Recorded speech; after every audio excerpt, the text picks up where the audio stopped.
خود سے نہیں کہہ رہی۔ عیسائی عورت شاید بچے کو پیٹ کے اندر ہی مار کے بے حد خوش ہوئی تھی، اس لیے میری موجودگی کو بھول گئی، اور جو ہی مردہ بچہ پیدا ہوا اس کے منہ سے خوشی کی ایک آواز نکلی، واہ آج ایک اور مسلمان کو قتل کر ڈالا۔ اس کی یہ بات سننی تھی کہ میں ہکا بکا رہ گئی، اور میری بہو مردہ بچے کی پیدائش کا سن کر زاروں کی طرح رونے لگی۔ ہمارے پاس اس بات کا کوئی ثبوت نہیں تھا کہ اس بچے کو عیسائی عورت نے مارا ہے۔ کوئی بھی مرد ہماری بات کا یقین نہ کرتا، کیونکہ اکثر بچے پیدائش کے وقت فوت ہو ہی جاتے ہیں۔ اس لیے میں اور میری بہو خاموش ہو گئے۔ میرا بیٹا بھی بچے کی موت کا سن کر بے حد دکھی اور افسردہ ہے۔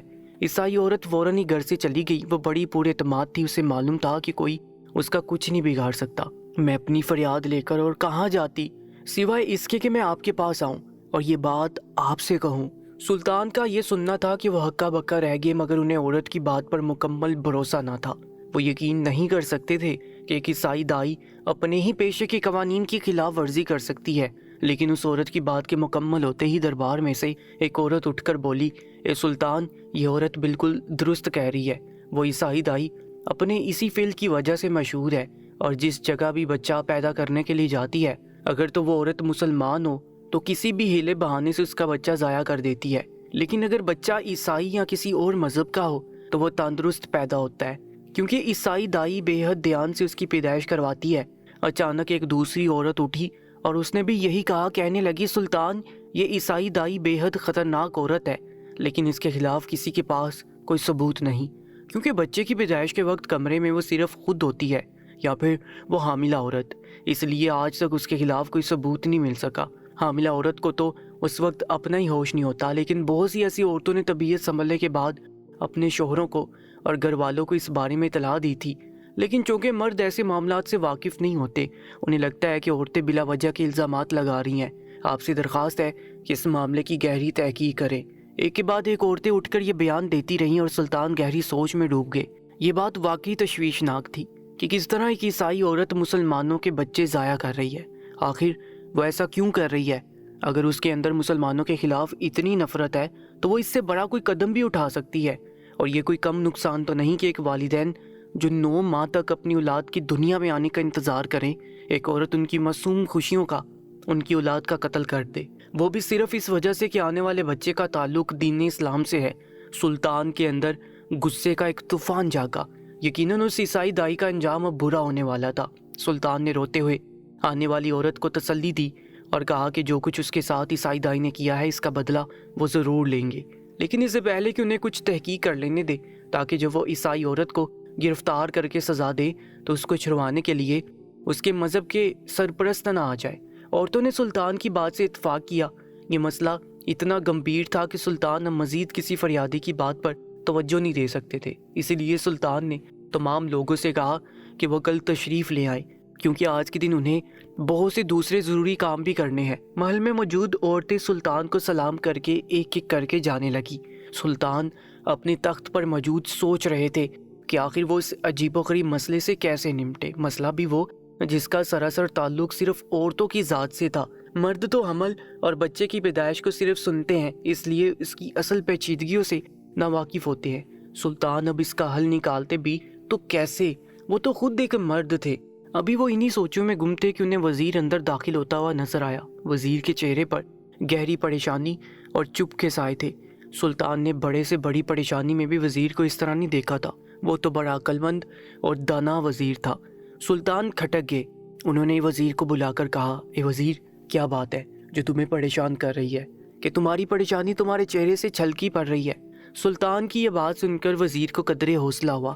اس نے کہنا شروع کیا، اے سلطان، آپ نے درست پہچانا، میں واقعی بے حد پریشان ہوں، اور پریشانی کا تعلق میری بیوی اور میرے گھر سے ہے۔ سلطان یکلخت پریشان ہو گئے۔ انہیں اندازہ تھا کہ وزیر عرصہ دراز کے بعد باپ بننے والا ہے، اور وہ بے حد خوش تھا۔ اسی خوشی کا اظہار وہ اکثر و بیشتر سلطان کے ساتھ کرتا رہتا تھا کہ شادی کے کئی برسوں کے بعد اللہ تعالیٰ نے آخر اس کی سن لی ہے اور اس کی بیوی حاملہ ہے۔ سلطان نے کہا، اے وزیر، جلد بتاؤ، کیا تمہارے ہاں جو خوشی آنے والی ہے کہیں یہ خبر اس سے منسلک تو نہیں؟ وزیر نے کہا، اے سلطان، آپ نے بالکل درست پہچانا۔ آپ جانتے ہیں کہ میری بیوی ماں بننے والی ہے۔ ہم دونوں میاں بیوی کس قدر خوش ہیں، کیونکہ عرصہ دراز کے بعد اللہ تعالیٰ نے ہمیں اس خوشی کے قابل سمجھا ہے۔ لیکن میری بیوی عقل سے پیدل ہے. وہ اپنی معائنے کے لیے وہ عیسائی عورت بلاتی ہے جس کی شہرت اچھی نہیں ہے. میں نے سن رکھا ہے کہ وہ عیسائی عورت مسلمان عورتوں سے اچھا سلوک نہیں کرتی. وہ دائی مسلمانوں کے بچے ضائع کر دیتی ہے. میں نہیں جانتا یہ بات سچ ہے یا یہ گھڑی گرائی کہانیاں ہیں، لیکن میں اپنے ہونے والے بچے کے لیے کوئی آفت مول لینا نہیں چاہتا. مگر مسئلہ یہ ہے کہ میری بیوی میری بات نہیں مانتی. وہ یہ سمجھتی ہے کہ میں چونکہ مرد ہوں تو مجھے ان معاملات کا نہیں پتہ. عیسائی دائی نے میری بیوی کو اپنے ہاتھ میں کر رکھا ہے، اور چونکہ میری ماں زندہ نہیں تو میری ماں کو سمجھانے والا بھی کوئی نہیں ہے. میری پہلی والی بیویاں اگر میری بیوی کو حمل سے متعلق کچھ بتاتی یا عیسائی دائی سے متعلق کچھ کہتی ہیں تو میری بیوی سمجھتی ہے کہ وہ حسد میں اسے نقصان پہنچانا چاہتی ہے. اس لیے میں بے حد پریشان ہوں کہ آخر میں کیا کروں. اس عیسائی دائی کی شہرت تو پورے ملک میں مشہور ہوتی جا رہی ہے. سلطان نے یہ سنا تو ان کے کان کھڑے ہو گئے. انہیں یکدم کچھ دیر پہلے ہونے والی اس عورت کے ساتھ اپنی گفتگو یاد آئی. وہ یہی تو کہہ رہی تھی کہ ایک عیسائی دائی مسلمان حاملہ عورتوں کے بچے ضائع کرتی ہے. کہیں یہ وہی عیسائی دائی تو نہیں جسے وزیر کی بیوی اپنے معائنے کے لیے بلاتی ہے؟ اگر ایسا ہے تو وزیر کا ہونے والا بچہ محفوظ نہیں ہے. وہ ضرور اس کو قتل کرنے کی کوشش کرے گی. وزیر کا شک درست تھا. عیسائی دائی اس کے بچے کو مارنے والی ہے. سلطان نے وزیر کو اطلاع دی کہ کچھ دیر پہلے دربار میں ایسی ہی ایک عورت آئی تھی جس کی بہو کا ہونے والا بچہ دائی نے مار ڈالا تھا. جب وزیر نے یہ سنا تو اس کی پریشانی حد سے بڑھ گئی اور وہ بے حد گھبرا گیا. کہنے لگا، اے سلطان، اب میں کیا کروں؟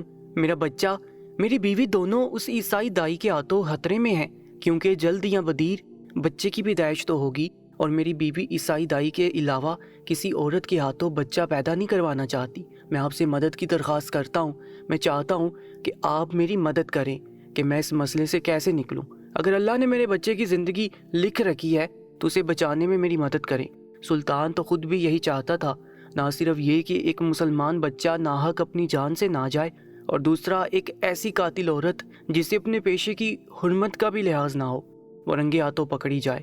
لیکن آخر ایسا کیا کیا جائے؟ سلطان گہری سوچ میں پڑ گئے. انہوں نے وزیر کو تسلی دی اور کہا کہ وہ فکر مت کرے، جلد ہی اس مسئلے کا حل وہ نکال لیں گے.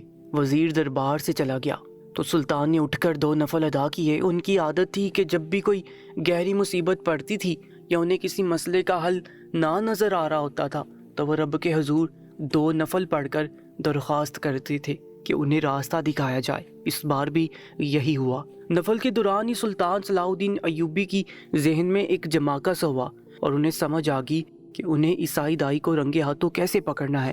ترکیب کے ذہن میں آتے ہی سلطان مطمئن ہو گئے. وہ جانتے تھے کہ اب جو کچھ وہ کریں گے اس سے عیسائی دائی کا راز فاش ہو جائے گا اور وہ رنگے ہاتھوں پکڑی جائے گی، اور وزیر کی بیوی بھی نقصان سے محفوظ رہے گی. لیکن اس سے پہلے سلطان کو ایک آخری بار اپنی تسلی کرنی تھی، اور اس کے لیے ضروری تھا کہ وہ وہی کرتے جو وہ ہمیشہ کرتے تھے. رات کے سائے گہرے ہوتے ہی سلطان نے بیس بدلا، اپنا سیاہ جبہ اوڑھا اور اپنے محل سے باہر نکل آئے. وہ بیس بدل کر اپنے شہر میں اس عیسائی عورت کا مقام تلاش کرنے والے تھے جس کے بارے میں آج دن بھر ان کے محل میں چرچا رہی تھی. وزیر نے جب انہیں دیکھا تو ان کے ساتھ ہو لیا. یہ دونوں رات کے گہرے سائے میں عیسائیوں کے محلے میں جا پہنچے. یہاں تمام گھر عیسائیوں کے تھے اور انہیں آزادانہ اپنی عبادات کرنے کی آزادی تھی. یہی تو اس ریاست کی خوبصورتی تھی کہ جسے سلطان نے تشکیل دیا تھا، جہاں پر مذہب کے لوگوں کو اپنی طرح سے زندگی جینے کا پورا اختیار تھا، لیکن کسی بھی مذہب کے انسان کو قتل کرنے کا اختیار ہرگز نہیں تھا. اور یہی بات سلطان کو تیش دلا رہی تھی کہ آخر اس عیسائی دائی کو ان معصوم بچوں سے کیا لینا دینا جو بھی اس دنیا میں آئے ہی نہیں ہوتے، اور یہ عیسائی دائی صرف مسلمان ہونے کی حیثیت سے انہیں مار ڈالتی ہے. آخر وہ ایسا کیوں کرتی ہے؟ سلطان اسی تفتیش کے لیے آج عیسائی محلے میں آئے تھے. جلدی لوگوں کی بتائی معلومات کے مطابق انہیں عیسائی دائی کا گھر مل گیا. رات کا پہر تھا، اس لیے ہر طرف گہرا سناٹا تھا، لیکن آدھے دنوں کے چاند کی روشنی میں بہرحال عیسائی دائی کا گھر صاف نظر آ رہا تھا. سلطان جانتے تھے کہ کچھ دیر انتظار کرنے کے بعد ان کے سوالوں کا جواب مل جائے گا، اور ایسا ہی ہوا. زیادہ دیر نہیں گزری تھی کہ اچانک عیسائی دائی کے گھر کا دروازہ کھلا اور ایک لمبی سی عورت نے باہر جھانک کر دیکھا. اس کا رنگ گہرا سانولا تھا. اس کے چہرے سے صاف ظاہر تھا کہ یہ وہی عیسائی دائی ہے. وزیر نے بھی جیسے ہی اسے دیکھا سلطان سے کہا، سلطان یہ وہی دائی ہے جس کے بارے میں آج میں آپ کو بتا رہا تھا. سلطان نے وزیر سے کہا کہ میں نے سوچ لیا ہے کہ آخری اس عورت کو رنگے ہاتھوں کیسے پکڑنا ہے، اور اس کے لیے سلطان کو جو کچھ بھی کرنا پڑا وہ ضرور کریں گے۔ آج یہاں ان کے آنے کا مقصد ایک آخری بار جائزہ لینا تھا کہ آیا یہ عیسائی دائی اپنی حرکات سے کیسے لگتی ہے۔ ان کی ان باتوں کے دوران ہی عیسائی دائی نے اپنے گھر سے باہر قدم رکھا اور تیزی سے ایک جگہ جانے لگی۔ یہ دونوں بھی مناسب فاصلہ رکھ کر اس کا پیچھا کرنے لگے۔ عیسائی دائی چوکنا ہو کر چل رہی تھی، وہ بار بار آس پاس کا جائزہ لیتی، لیکن پیچھا کرنے اور بھیس بدلنے میں تو سلطان اور وزیر بھی ماہر تھے، اسی لیے عیسائی دائی انہیں پکڑ ہی نہیں سکتی تھی۔ جلدی یہ عورت ایک بڑے سے مکان کے سامنے جا کر رکی۔ وہاں رکتے ہی اس نے 3 بار منہ سے چیل جیسی آواز نکالی، یوں جیسے وہ کسی کو اشارہ دے رہی ہو کہ باہر میں موجود ہوں۔ ایسا ہی ہوا۔ چند لمحے گزرتے ہی مکان کا دروازہ کھلا اور ایک پادری مکان سے باہر نکلا۔ سلطان نے اسے جیسے ہی دیکھا پہچان لیا، یہ سلطنت کی سب سے بڑے گرجا گھر کا پادری تھا۔ اس عیسائی عورت اور پادری کی باتوں کی آواز سلطان اور وزیر کے کانوں میں پڑ رہی تھی، کیونکہ یہ دونوں مکان کی پچھلی طرف ہی کان لگائے کھڑے تھے۔ ان دونوں کی باتیں سن کر سلطان اور وزیر کے تو رونگٹے ہی کھڑے ہو گئے۔ آخر کیا نفرت تھی ان عیسائیوں کے دل میں مسلمانوں کے لیے، اس بات کا پتہ سلطان کو چل ہی گیا۔ جب عیسائی دائی نے پادری سے کہا، آپ فکر نہ کریں، پورے شہر میں میرے علاوہ کوئی قابل دائی موجود نہیں ہے، اور میں ہر مسلمان عورت کے ہاں ہونے والے بچے کو مار ڈالتی ہوں۔ آج میں نے ایک بچے کو قتل کیا ہے، اور اب وہ عورت دوبارہ ماں بھی نہیں بن سکتی۔ میں نے اس کے اندر ایسی پیچیدگیاں پیدا کر دی ہیں۔ پادری مسکرانے لگا اور اس نے عیسائی دائی کو شاباش دی اور کہا کہ وہ اس کے ہنر سے واقف ہے اور اس مشن میں وہ لوگ جلد کامیاب ہوں گے۔ سلطان نے جس طرح اس ملک پر قبضہ کر کے اسلام کو نافذ کیا ہے، وہ جلدی مسلمانوں کی نسل ختم کر دیں گے، اور چاہے اس میں انہیں جتنا وقت لگ جائے، اور اس میں مزید افراد شامل کرتے جائیں گے۔ ایک وقت ایسا آئے گا کہ اس پوری سلطنت میں کوئی مسلمان بچہ نہیں بچے گا، اور آخرکار عیسائیت کی تعداد مسلمانوں سے بڑھ جائے گی، تب مسلمان خود ہی کمزور پڑ جائیں گے۔ عورت نے پادری کو بتایا کہ کل یا پرسوں وزیر کے گھر بھی بچے کی پیدائش متوقع ہے، اور چونکہ وزیر کا سیدھا تعلق سلطان سے ہے، اس لیے وہ وزیر کو سبق سکھائے گی اور اس کے بچے کو بھی مار ڈالے گی، اور اس کی بیوی کے ساتھ ایسی پیچیدگیاں پیدا کر دے گی کہ وہ آئندہ کبھی ماں ہی نہ بن سکے۔ ایسا کرنے سے وزیر کی آنے والی نسل رک جائے گی اور سلطان کو بھی سبق مل جائے گا۔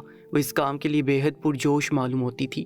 جیسے ہی وزیر کے ہاں بچے کی پیدائش کا سنا، پادری بھی پرجوش ہو گیا، اور اس نے عورت سے کہا کہ اس بار اسے دھیان سے کام لینا ہے، کیونکہ سلطان بہت چلاک انسان ہے۔ اگر اسے ذرا بھی بھنک پڑ گئی کہ عیسائی دائی بچے ضائع کرتی ہے تو وہ کچھ نہ کچھ ضرور کر لے گا۔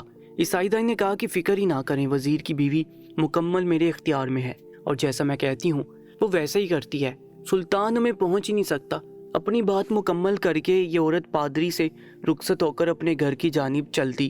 پادری بھی اندر چلا گیا، اور سلطان اور وزیر کے تو وہاں کھڑے رہنے کی اب کوئی وجہ نہیں بچی تھی۔ ان کے قدم من بھر کے ہو رہے تھے، کیونکہ جو کچھ انہوں نے سنا تھا اس کے بعد انہیں آنے والے وقت کے سائے اپنے سر پر منڈلاتے ہوئے محسوس ہو رہے تھے۔ لیکن سلطان بھی آخر سلطان تھا، اور جو کچھ انہوں نے سوچ رکھا تھا اس پر عمل کرنے سے اس عیسائی عورت کے ساتھ کیا ہونے والا تھا وہ خود بھی نہیں جانتی تھی۔ محل واپس آتے ہی سلطان نے شاہی طبیب کو اپنے پاس بلایا۔ یہ شاہی طبیب حکمت کا کام بھی کرتا تھا۔ سلطان نے اس بوڑھے حکیم کو ایک خاص قسم کا مشروب بنانے کا حکم دیا، ایسا مشروب جس کی خوشبو سے انسان اسے پینے کے لیے مجبور ہو جائے۔ لیکن اس کی جو خصوصیات سلطان نے حکیم کو گنوائی، بوڑھا حکیم سن کر سر ہلانے لگا، کہنے لگا، اے سلطان، اگرچہ کہ ایسا مشروب بنانا بے حد مشکل ہے، لیکن میری سالوں کی ریاضت اور مشقت کی وجہ سے میں اسے بنا سکتا ہوں۔ آپ فکر ہی مت کریں کہ میں جلد ہی آپ کی خواہش کے عین مطابق یہ مشروب بنا کر آپ کی خدمت میں پیش کر دیتا ہوں۔ بوڑھا حکیم بادشاہ کو یقین دلا کر چلا گیا، اور بادشاہ ایک کام سے مطمئن ہو گئے، لیکن ابھی انہیں بہت سے کام باقی تھے۔ ذرا ہی دیر بعد سلطان نے ایک خاص کنیز کو اپنے دربار میں بلا لیا۔ رات کی اس پہر جو پورا محل خالی تھا، سب اپنے اپنے کمروں میں گہری نیند سو رہے تھے۔ سلطان کی آنکھوں سے نیند کوسوں دور تھی۔ پہلے حکیم اور اب یہ کنیز، وہ یقیناً کچھ بڑا ہی سوچ رہے تھے۔ کنیز کی آنکھیں نیند میں ڈوبی ہوئی تھی، لیکن سلطان کے حکم کو وہ ٹال نہیں سکتی تھی۔ وہ آئی اور اس نے آتے ہی سلطان کو سلام کیا اور کہنے لگی، ہے سلطان، آپ نے مجھے رات کی اس پہر جس بھی کام سے یاد کیا ہے، اس کام کو کرنے کے لیے میں حاضر ہوں۔ سلطان نے جب یہ سنا تو کہنے لگی، کنیز میں معذرت چاہتا ہوں کہ رات کی اس پہر میں نے تمہاری نیند خراب کی، لیکن ایک بے حد ضروری کام آن پڑا ہے۔ کل کا روز وزیر کی زندگی کے لیے بے حد اہم ہے اور کل وزیر کے ہاں بچے کی پیدائش متوقع ہے۔ میں چاہتا ہوں کہ اس پیدائش کے موقع پر تم وزیر کی بیوی کے ساتھ رہو اور جو کچھ میں تمہیں کہوں تم وہی کرو۔ کنیز یہ سن کر حیران رہ گئی، کہنے لگی، یہ سلطان، آپ جانتے تو ہیں وزیر کی بیوی کس قدر نک چڑھی ہے، لیکن جو خود حکم آپ مجھے دیں گے میں اسے ضرور پورا کروں گی۔ اس کے بعد سلطان نے اس خاص کنیز کو کچھ ہدایات دی۔ کنیز سلطان کی بات سن کر حیران رہ گئی، اس کی آنکھیں پھٹی کی پھٹی رہ گئی، لیکن سلطان کی بات ماننا اس کے لیے مجبوری تھی، وہ انہیں ٹال نہیں سکتی تھی کیونکہ سلطان اس پر خاص اعتماد کرتے تھے۔ کنیز نے سلطان کی بات مکمل ہوتے ہی کہا، اے سلطان، آپ فکر ہی مت کریں، آپ جیسا چاہتے ہیں ویسا ہی ہوگا۔ کل کا دن وزیر کی بیوی اور اس عیسائی دائی کے لیے بے حد اہم ثابت ہوگا۔ میں وہاں آپ کی اعلی کار بن کر وہ سب کروں گی جو آپ نے مجھے کرنے کے لیے کہا ہے۔ کنیز کی یہ بات سن کر سلطان مسکرانے لگے، وہ جانتے تھے کہ یہ بے حد قابل کنیز ہے، وہ اس سے پہلے بھی اس سے کئی کام لے چکے تھے اور کل کا دن تو بے حد اہم تھا۔ ایک مسلمان کی جان جانے سے بچانی تھی اور ایک قاتل کو رنگے ہاتھوں پکڑنا تھا، اس کے لیے سلطان اس جیسی قابل کنیز پر ہی بھروسہ کر سکتے تھے۔ کنیز سلطان سے رخصت لے کر چلی گئی۔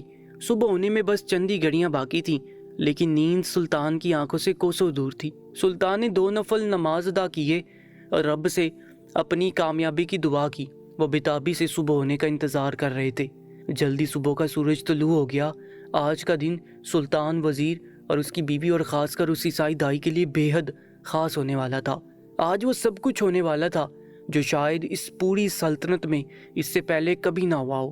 اگر فریقین کو پتہ چل جاتا کہ سلطان کے ذہن میں کون سی ترکیب آئی تھی اور آج کیا ہونے والا ہے تو ان کے رونگٹے کھڑے ہو جاتے، کیونکہ سلطان عقل و ذہانت میں یکتا تھے اور جو کچھ انہوں نے سوچا تھا آج وہ سب کے ہوش اڑا دینے کے لیے کافی تھا۔ سلطان نے وزیر کو بلایا اور اسے خاص ہدایات دی کہ چونکہ آج اس کی بیوی کی طبیعت کافی ناساز ہے اور اس کے ہاں بچے کی ولادت متوقع ہے تو وہ اسے صبح ہی محل کے اندر لے آئے۔ یہاں موجود کنیزیں اس کا خاص خیال رکھ لیں گی اور چونکہ آج بچے کی ولادت بھی ہونی ہے تو یہ خاص کام محل کے اندر ہی ہونا چاہیے۔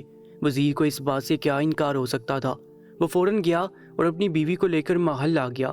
وزیر کی بیوی پورے دنوں سے حاملہ تھی اور آج اس کے ہاں بچے کی پیدائش بھی متوقع تھی، لیکن وہ سلطان کے ہاں آنے پر ناخوش محسوس ہو رہی تھی۔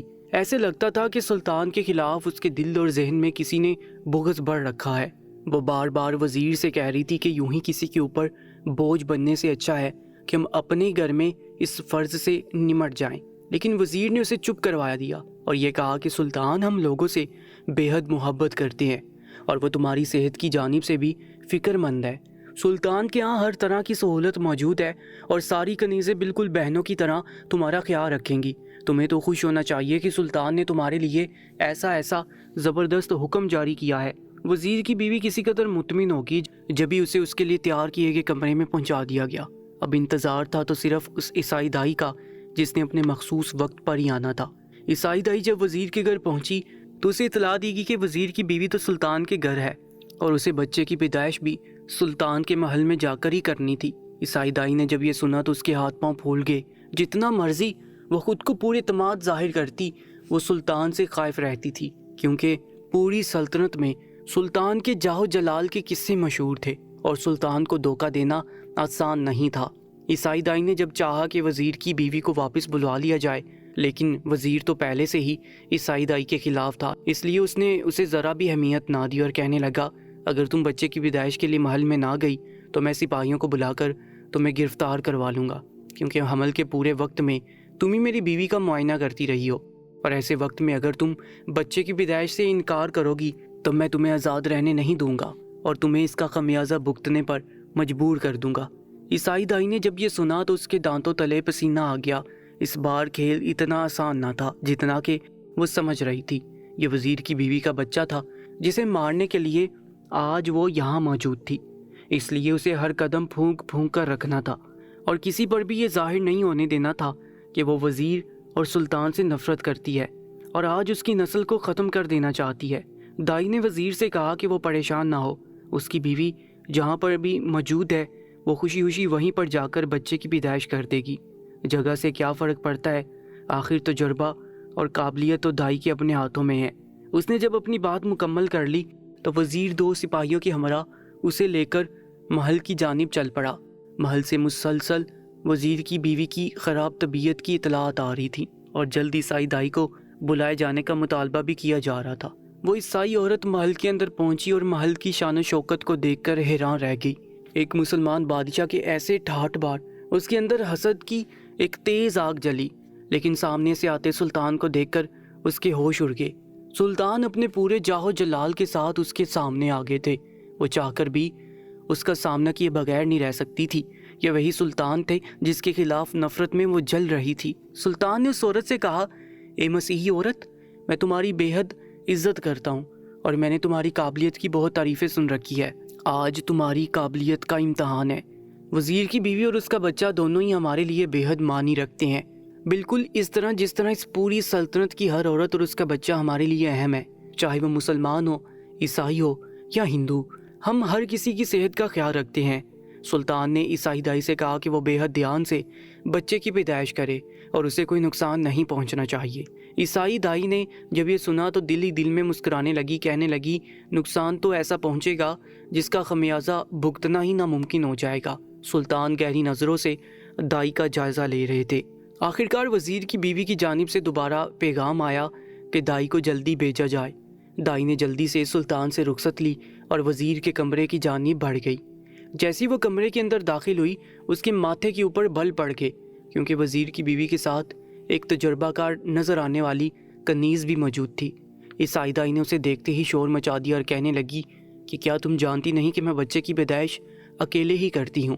میں اس قابل ہوں کہ اس مشکل مرحلے کو خود سے نمٹا سکوں، مجھے کسی کی مدد کی ضرورت نہیں۔ اے لڑکی، تم یہاں سے چلی جاؤ، کیونکہ مجھے تمہاری موجودگی بے حد بری لگ رہی ہے اور یہ میری قابلیت کے اوپر سوال اٹھا رہی ہے۔ کنیز نے جب عیسائی دائی کو اتنا شور شرابہ کرتے دیکھا تو اسے کہنے لگی کہ فکر مت کرو بہن، میں یہاں پر صرف تمہاری مدد کرنے کے لیے ہوں اور مجھے صرف سلطان نے یہاں ٹھہرنے کے لیے کہا ہے۔ میں تمہارے کسی معاملے میں ٹانگ نہیں اڑاؤں گی۔ مجھے تو بچے کی پیدائش کے متعلق کسی چیز کی خبر ہی نہیں۔ جو کچھ تم نے کرنا ہے تم کرو، مجھے کیا پتا کہ بچے کی پیدائش کس طرح کرتے ہیں۔ میں تو صرف وزیر کی بیوی کی دیکھ بھال کرنے کے لیے یہاں پر موجود ہوں۔ جب دائی نے یہ سنا کہ کنیز حمل اور بچے کی پیدائش کے متعلق کچھ نہیں جانتی تو وہ مطمئن ہوگی۔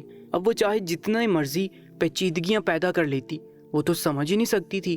اب یہ دائی یہی سوچ رہی تھی کہ کنیز نے آگے بڑھ کر دائی کو ایک گلاس مشروب کا پیش کیا۔ یہ مشروب اس قدر خوشبودار اور فرحت انگیز لگ رہا تھا کہ عیسائی دائی کا دل للچا پڑا اسے پینے کے لیے، لیکن وہ اوپر ہی اوپر سے نخرے دکھانے لگی۔ کنیز نے اسے کہا کہ اسے ایک بڑا ہی مشکل کام سر انجام دینا ہے، اس لیے اسے یہ مشروب پی لینا چاہیے۔ یہ سلطان کے خاص حکیم کا بنایا ہوا مشروب ہے اور اس سے انسان کی طاقت اور صحت بحال رہتی ہے۔ ان سب باتوں کا تو عیسائی کے اوپر کیا اثر ہوتا، اسے اس مشروب کی غذائی اثرات سے کیا لینا دینا تھا، لیکن مشروب کی شکل دیکھ کر ہی اس کا دل کر پڑا اسے پینے کے لیے، اور اس نے آؤ دیکھا نہ تاؤ ایک ہی گھونٹ میں پورا گلاس خالی کر دیا۔ مشروب واقعی بڑا لذیذ اور فرحت بخش تھا۔ عیسائی دائی کو اپنے بدن میں طاقت دوڑتی ہوئی محسوس ہونے لگی۔ اس نے آگے بڑھ کر وزیر کی بیوی کا جائزہ لیا۔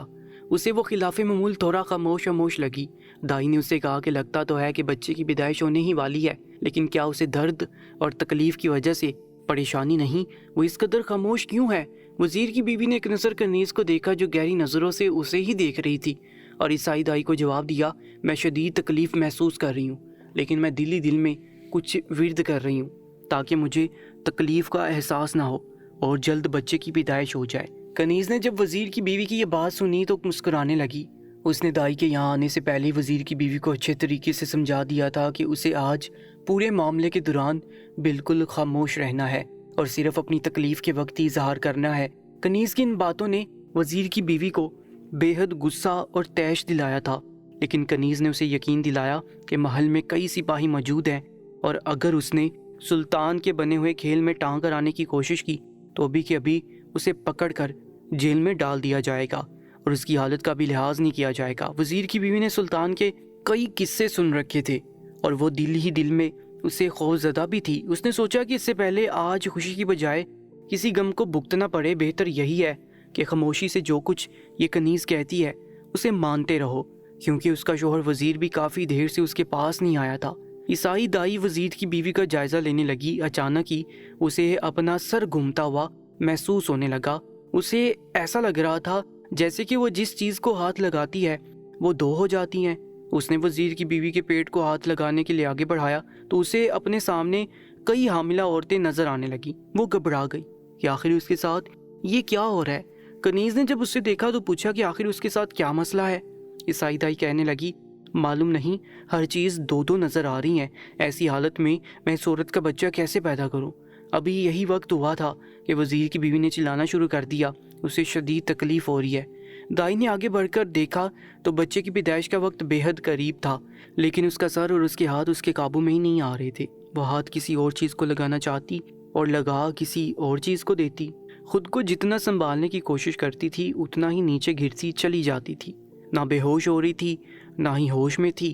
کنیز نے جب اس کی حالت دیکھی تو مسکرا دی اور اسے کہنے لگی، جلدی کرو، تم نہیں جانتی کہ وزیر کی بیوی کا وقت قریب ہے، اور اگر بچے کی پیدائش نہ کی گئی تو اس کی جان جانے کا بھی خطرہ ہے۔ بہتر یہی ہے کہ تم باہر جا کر جلدی سے ہاتھ منہ دھو کر آؤ، تازہ ہوا لے کر آؤ، تاکہ جلد آ کر اس کام کو انجام دو، وہی کام جو تم نے شروع کیا ہے۔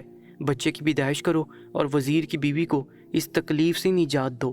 وزیر کی بیوی کا وقت بے حد قریب تھا، بچے کی پیدائش بس ہوئی ہی چاہتی تھی۔ ایسے وقت میں وزیر کی بیوی کا ذرا بھی خیال نہیں تھا کہ وہ یوں لاوارث پڑی رہے گی۔ عیسائی دائی نے آؤ دیکھا نہ تاؤ کمرے سے باہر بھاگی۔ اس کی طبیعت اس قدر خراب ہو رہی تھی کہ اسے وزیر کی بیوی اور اپنا مشن ہی بھول گیا۔ اس نے جلد دروازہ کھولا اور باہر جا کر کمرے سے باہر بھاگی۔ جیسے ہی وہ کمرے سے باہر بھاگی اسے زور کی الٹی آئی اور جو مشروب اس نے پیا تھا وہ باہر نکل گیا۔ دائی نے خیال کیا کہ شاید دھوپ میں آتے ہوئے اس کی طبیعت بے حد خراب ہوگی۔ اچانک اسے زوردار الٹی آئی اور اس کے سر چکرانے لگا۔ الٹی سے اس کی طبیعت کافی بہتر ہو گئی تھی۔ اسے یاد آیا کہ وہ وزیر کی بیوی کا بچہ پیدا کروانے آئی ہے اور بچہ بس پیدا ہونے والا تھا جب وہ کمرے سے باہر نکلی تھی۔ وہ الٹے قدموں کمرے کے اندر داخل ہوئی تاکہ جا کے وزیر کا بچہ قتل کر سکے، لیکن یہ کیا؟ جو کچھ اس نے کمرے کے اندر دیکھا اس کے پیروں تلے سے زمین ہی نکال دی۔ کنیز کے ہاتھوں میں ایک بچہ تھا، وہ بچہ جسے وزیر کی بیوی نے جنم دیا تھا، لیکن یہ بچہ انسان کا بچہ نہیں تھا، وہ ایک چھوٹا سا نومولود بکری کا بچہ تھا، خون میں لت پت، بالکل اسی طرح جس طرح پیدائش کے فوراً بعد انسان کا بچہ ہوتا ہے۔ عیسائی دائی ہکا بکا کھڑی رہ گئی۔ کنیز، یہ سب کچھ کیا کیا ہے؟ اس کے پیٹ میں سے یہ کیا نکلا ہے؟ اور تم نے عین وقت پر کمرے سے باہر جا کر اچھا نہیں کیا۔ تم جانتی تھی کہ مجھے حمل ہے اور بچے کی پیدائش سے متعلق کچھ نہیں آتا، لیکن تم نے مجھے یہاں تنہا چھوڑ دیا تاکہ وزیر کی بیوی مر جائے، اور شاید تم جانتی تھی کہ اس کے پیٹ میں انسان کا بچہ نہیں بلکہ ایک بکری کا بچہ ہے، اس لیے تم کمرے سے باہر بھاگ گئی۔ آخر تمہارا اس سازش میں کیا چکر ہے؟ دائی نے جب یہ سنا اور دیکھا تو چکرا کر رہ گئی۔ وہ کرنے کیا آئی تھی اور آگے ہو کیا گیا؟ سازش تو اس نے واقعی رچی تھی، لیکن یہ جو کچھ وہ دیکھ رہی تھی یہ تو اس کے حواس گم کرنے کے لیے کافی تھا۔ ایک عورت بکری کے بچے کو جنم کیسے دے سکتی ہے؟ وہ تھر تھر کانپنے لگی۔ اس کے کانوں میں عیسائیوں کی مقدس کتاب انجیل کی آوازیں گونجنے لگی جس میں ظلم کرنے سے منع کیا گیا تھا۔ اسے لگا کہ خدا نے یہ دوزخ سے جانور بھیجا ہے جو اسے مار ڈالے گا، ایسا جانور جو انسان کے بدن سے پیدا ہوا ہے، ننھا سا بکری کا بچہ کنیز کے ہاتھوں میں منمنا رہا تھا۔ کنیز نے جلد اسے ایک ٹوکری میں ڈال دیا اور عیسائی کو حکم دیا کہ آگے بڑھ کر وزیر کی بیوی کو سنبھال لے۔ عیسائی عورت کے ہاتھ پیر پھول چکے تھے۔ اس نے آگے بڑھ کر وزیر کی بیوی کو دیکھا، وہ صحیح حالت میں تھی، اسے تھوڑی سی دیکھ بھال کی ضرورت تھی۔ عیسائی دائی کو تو کچھ سمجھ نہیں آ رہا تھا۔ اس نے کنیز سے کہا کہ کسی تجربے کار عورت کو بلایا جائے جو آ کر وزیر کی بیوی کا خیال کرے۔ بچے کی پیدائش ہو چکی ہے، اب اسے مزید کسی دائی کی تو ضرورت نہیں ہے، بس خیال کی ضرورت ہے۔ چنانچہ کنیز نے فوراً باہر نکل کر حکم دیا کہ وہ عورتیں جو پہلے سے ہی تیار تھیں وہ آ جائیں۔ سلطان نے پہلے چند تجربے کار دائیوں اور عورتوں کا گروہ تیار کر رکھا تھا جو وزیر کی بیوی کا خیال رکھنے والا تھا۔ یہ عورتیں ساتھ والے کمرے میں بالکل تیار کھڑی تھی۔ جیسے ہی کنیز نے آواز لگائی دوڑتی ہوئی وزیر کی بیوی کے پاس آ گئیں۔ عیسائی دائی ہاتھ ملتے ہوئے کھڑی تھی، اس کے پاس ہی ٹوکری میں بکری کا بچہ بھی تھا۔ اسے دیکھ کر یقین نہ آتا تھا کہ آخر ایک عورت بکری کے بچے کو جنم کیسے دے سکتی ہے، یہ کیا ہو گیا ہے؟ کنیز نے جب عیسائی عورت کی یہ حالت دیکھی تو اس کا ہاتھ پکڑا اور اسے دربار لے گئی، وہ دربار جہاں سلطان اور وزیر اس کا انتظار کر رہے تھے۔ یہ عورت گرتی پڑتی ہانپتی کانپتی سلطان کے سامنے جا پہنچی۔ سلطان نے اسے دیکھا تو پوچھنے لگے، بتاؤ وزیر کے ہاں کیا پیدا ہوا، لڑکا یا لڑکی؟ یہ عورت کیا جواب دیتی؟ اس کے تو ہاتھ گم تھے۔ اچانک یہ روتی ہوئی سلطان کے قدموں میں جا گری، کہنے لگی، اے سلطان مجھے معاف کر دیں، میں کچھ نہیں جانتی کہ آج آخر کیا ہوا ہے۔ ایک عورت جس کا پورا 9 مہینے ہی میں اس کا معائنہ کرتی رہی، مجھے ذرا محسوس نہ ہوا کہ اس کے بدن میں کیا چیز ہے، اور آج جب وہ پیدا ہو کر سامنے آیا تو کوئی انسان نہیں بلکہ بکری کا ایک بچہ تھا۔ سلطان نے جب یہ سنا تو دل ہی دل میں مسکرا دیے۔ انہوں نے ہی تو یہ ساری ترکیب تیار کی تھی، بھلا انہیں کیسے نہیں پتا ہوگا کہ کمرے کے اندر نومولود بچہ نہیں بلکہ نومولود بکری ہے۔ لیکن سلطان نے ظاہر کیے بغیر اس عورت سے کہا، یہ کیسے ممکن ہے؟ کیا وہ کوئی نیا جھوٹ گھڑ رہی ہے، یا اس نے وزیر کے بچے کو پیدا ہوتے ہی مار ڈالا ہے یا اغوا کر لیا ہے جو وہ یہ کہہ رہی ہے کہ وزیر کی بیوی نے بکری کے بچے کو پیدا کیا ہے؟ سلطان نے اسے کہا، اے عورت، اگر تو یہ سمجھتی ہے کہ مجھے اور وزیر کو بے وقوف بنا لے گی تو تیرا خیال غلط ہے۔ جلد بتا کہ آخر کمرے کے اندر کیا ہوا تھا۔ عیسائی عورت زاروں کی طرح رونے لگی اور کہنے لگی کہ اس کنیز کو بلا کر ہی پوچھ لیا جائے جو کمرے کے اندر موجود تھی۔ وزیر کی بیوی نے خود ہی بکری کے بچے کو جنم دے دیا۔ مشروب کے اثر سے عیسائی دائی کو درست یاد بھی نہیں تھا کہ آخر کچھ دیر پہلے ہوا کیسے تھا۔ وہ بکری کے بچے کو انسان سے پیدا ہوتے دیکھ کر اس قدر گھبرا گئی تھی کہ اسے سمجھ ہی نہیں آ رہا تھا کہ جب بکری کا بچہ پیدا ہوا وہ کمرے سے باہر تھی، جبکہ اسے یہی لگ رہا تھا کہ اسی کے سامنے یہ سب کچھ ہوا ہے۔ سلطان نے اس کی جب یہ باتیں سنی تو دل میں مسکرائے اور اعتراف کر لیا کہ بوڑھے حکیم کی بنائی ہوئی دوا تو قابل تعریف تھی۔ دائی روتے روتے اچانک کہنے لگی، اے عورت، میں اعتراف کر رہی ہوں کہ میں یہاں آج کسی اور ہی نیت سے آئی تھی، اور میں نے عہد کر رکھا تھا میں وزیر کی بیوی کو بانجھ بنا دوں گی اور اس کے پیدا ہونے والے بچے کو مار دوں گی، بالکل اسی طرح جس طرح میں ہر مسلمان عورت کے ساتھ کرتی ہوں۔ مجھے معاف کر دیجئے، خدا نے میرے ہی ہاتھوں ایک بکری کا بچہ پیدا کروا کر مجھے یہ ثابت کروا دیا ہے کہ جو کچھ میں کرتی ہوں وہ اس سے غافل نہیں ہے۔ اس سے پہلے کہ مجھ پر کوئی بڑا عذاب نازل ہو، میں آپ سے معافی مانگتی ہوں اور میں آپ سے التجا کرتی ہوں کہ آپ مجھے کلمہ پڑھا کر مسلمان کر دیں۔ سلطان یہ سن کر حیران رہ گئے۔ اس عیسائی دائی پر تو زیادہ ہی اثر ہو گیا تھا، شاید اس لیے کہ وہ بذات خود ایک عورت تھی اور اس نے کچھ دیر پہلے جو کچھ تجربہ کیا تھا وہ اپنی پوری زندگی میں نہیں دیکھا تھا۔ بچے کی پیدائش اس کے لیے بائیں ہاتھ کا کھیل تھا، لیکن اسے یہ نہیں پتا تھا کہ ہاتھوں میں انسانی بچے کی بجائے کسی اور مخلوق کو دیکھ کر دل دہل جاتا ہے، بالکل اسی طرح جس طرح آج عیسائی دائی کا حال ہوا تھا۔ اس کا یہ رونا دھونا سن کر اور معافی مانگنا دیکھ کر سلطان کو اس پر رحم آ گیا۔ وزیر نے بھی سلطان سے التجا کی کہ سلطان اس عورت کو معاف کر دیا جائے۔ چنانچہ سلطان نے اسے معاف کر دیا اور مولوی کو بلا کر اسے کلمہ پڑھا دیا۔ یہ عورت جیسے مسلمان ہوئی اس کے دل کی دنیا ہی بدل گئی۔ کلمے کی طاقت اور تاثیر نے اسے نیک بنا دیا اور اس نے دل سے عہد کیا کہ آج کے بعد وہ اپنے پیشے کا غلط استعمال نہیں کرے گی۔ عیسائی دائی کا قصہ تو بڑی جلدی تمام ہو گیا، مگر سلطان کو یقین نہیں تھا کہ یہ عیسائی دائی اتنی جلدی ہمت ہار دے گی۔ لیکن بوڑھے حکیم کی دوائی اور کمرے میں موجود کنیز کی عقل مندی نے ایسا کھیل رچایا تھا کہ عیسائی دائی کو اپنی عقل پر ہی بھروسہ نہ رہا تھا۔ سلطان اور وزیر نے ایک دوسرے کو اشارہ کیا۔ اس عورت کو حقیقت بتانے کا کوئی فائدہ نہ تھا اور نہ ہی اس کی ضرورت تھی۔ اگرچہ وہ مسلمان ہو چکی تھی اور اس نے توبہ کر لی تھی، لیکن اس کے باوجود وزیر اور بادشاہ نے اسے حقیقت نہ بتائی اور اسے محل سے رخصت کر دیا۔ عیسائی کے لیے یہی بہت تھا کہ اسے سلطان نے جان بخشی کر کے محل سے بھیج دیا ہے۔ وہ تو ہکا بکا تھی اور راستے میں جاتے ہوئے بھی خدا سے توبہ کر رہی تھی، جس نے آج اسے جہنم کا ایک منظر دکھا دیا تھا۔ دائی جیسے ہی محل سے نکلی، سلطان نے وزیر کی طرف دیکھا اور اسے کہا کہ جاؤ جا کر اپنی بیوی کی خیریت معلوم کرو اور اپنے اس نومولود بچے کو بھی دیکھو۔ وزیر نے بادشاہ کی جانب دیکھا اور مسکرا دیا۔ سلطان نے اس کے اوپر جو احسان کیا تھا وہ کبھی نہیں بھولا جا سکتا تھا۔ وزیر تیزی سے کمرے کی جانب بڑھ گیا۔ وہ فوراً اپنی بیوی اور بچے کو دیکھنا چاہتا تھا۔ اس کے جاتے کنیز جو محل میں اس لیے بلائی گئی تھی کہ وزیر کی بیوی کے ساتھ کمرے میں موجود رہے، مسکراتی ہوئی سلطان کے سامنے آئی اور کہنے لگی، اے سلطان، جو کچھ آپ نے کہا تھا میں نے بالکل ویسا ہی کیا۔ جو ہی مجھے لگا کہ وزیر کی بیوی کا وقت قریب ہے اور بچہ بس پیدا ہونے والا ہے تو میں نے عیسائی عورت کو باہر بھیج دیا۔ شربت کے اثر سے وہ ویسے ہی بے حال ہو رہی تھی اور وہ نہیں جانتی تھی کہ مجھے دائی کا کام آتا ہے اور میں بآسانی بچے کی پیدائش کر سکتی ہوں۔ جیسے وہ باہر نکلی، میں نے وزیر کی بیوی کی مشکل آسان کر دی اور اس کے ہاں ایک خوبصورت بیٹی نے جنم لیا۔ میں نے خفیہ راستے سے اس نومولود بچی کو دوسرے کمرے میں موجود دائی کے حوالے کر دیا اور خود وزیر کی بیوی کو دیکھا جو بالکل صحت مند تھی۔ جب میں اس کی جانب سے مطمئن ہو گئی تو میں نے خون میں لتھڑا وہ بکری کا بچہ جو آپ نے مہیا کیا تھا وہ اپنے ہاتھوں میں اٹھا لیا۔ اسی سمے یہ عیسائی دائی بھی کمرے کے اندر داخل ہوئی، اور چونکہ وزیر کی بیوی درد سے کرا رہی تھی تو اسے لگا کہ اس کی بیوی نے اس بکری کے بچے کو جنم دیا ہے۔ دوا کے اثر سے اس کی عقل ویسے ہی معاف ہو رہی تھی، اس لیے اسے گھبراہٹ ہونے لگی اور یہ حقیقت کو جان ہی نہیں پائی۔ اس شاندار ترکیب کو سوائے آپ کے اور کوئی نہیں سوچ سکتا تھا۔ کنیز کی تعریف سن کر سلطان مسکرانے لگے اور کہنے لگے کہ بے شک مرد عورتوں کے معاملات سے واقف نہیں ہوتے، لیکن درست چال چلنے کا ہنر مردوں کو خوب آتا ہے، اور جہاں پر کسی مظلوم کی جان بچانے کی بات ہو تو اللہ تعالیٰ بھی ضرور مدد فرماتے ہیں۔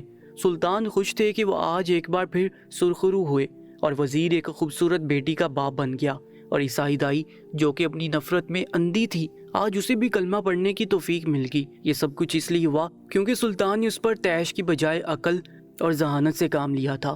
دوستو، روزانہ ایک سچا اور سبق واقعہ سننے کے لیے ہمارے یوٹیوب چینل کو سبسکرائب کر لیجیے گا تاکہ ہماری تمام نئی ویڈیوز آپ تک بر وقت پہنچتی رہیں۔